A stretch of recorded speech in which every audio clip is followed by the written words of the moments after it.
Kin Mark Carino mga bro, nagsisi nga ba na kinuha ng Barangay Ginebra at Mark Caguioa deserve i-retire ang jersey number.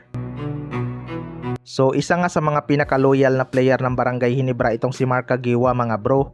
2 dekada lang naman siyang naglaro sa Barangay Ginebra at nakatulong ng 9 championship. Pero official lang nga itong nag-retire sa PBA para mabigyan din ng chance ang kanilang mga batang manlalaro. Maraming ang napahanga itong si Mark Caguioa noong kalakasan niya pa mga bro. Kaya maraming Ginebra fans ang may gustong i-retire na ang kanyang jersey number sa Barangay Ginebra.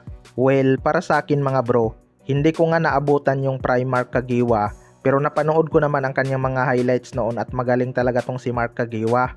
Pero ang isa talaga sa nakakahanga sa kanya ay hindi nga siya lumipat ng ibang koponan at sa Barangay Ginebra lang siya hanggang nag-retire. Kaya deserve niya talaga i-retire ang kanyang jersey.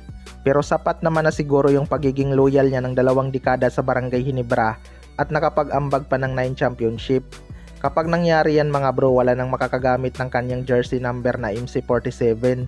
Malaki kasi ang iniwang alaala ni Mark Caguioa sa Barangay Ginebra at isa siya sa dahilan kaya dumami ang kanilang fans na solid pa rin hanggang ngayon. Ibang klase kasi talaga ang batang Mark Caguioa ng Barangay Ginebra, kaya abangan na lang natin yan kung kailan. Sa kabilang banda naman mga bro, Kin Mark Carino nagsisi nga ba na kinuha ng Barangay Ginebra. Marami nang ang excited na makita itong si Kin Mark Carino maglaro sa Barangay Ginebra. Pero mukhang hindi pa nga ready si Coach Tim ko na gamitin itong si Kin Mark Carino kahit naka-Ginebra uniform na to. May mga fans nga ang napapaisip kung bakit hindi ito ginagamit kahit garbage time na, kaya baka nagsisi na daw ito na kinuha ng Barangay Ginebra. Well, para sa akin mga bro, malinaw naman na handa na itong si Kin Mark Carino maglaro para sa Barangay Ginebra. Pero parang iniingatan pa talaga siya ni Coach Tim Cone. Kahit garbage time na mga bro, ayaw niya ngang isugal si Kin Mark Carino dahil mahirap na nga kapag naulit pa. Mas kakailanganin nga si Kin Mark Carino sa kanilang mga susunod na laban dahil posibleng hindi pa makakalaro si Japit Aguilar.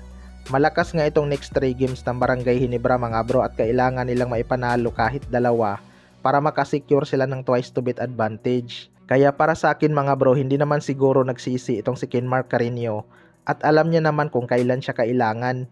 Kita naman natin na kayang-kaya lang ng Barangay Ginebra ang kanilang kalaban kapag hindi siya ipasok. Kaya mas mabuting ipahinga na lang siya para handa siya sa malalakas na kalaban. Next game kontra Meralco Bolts, malabo pa sa sabaw ng pusit na hindi ito ipasok ni Coach Tim Cone. Kakailanganin kasi ng Barangay Ginebra ang kanyang depensa sa painted area. Sana lang makapag-perform ito ng maganda. Kayo mga bro, anong masasabi nyo tungkol dito?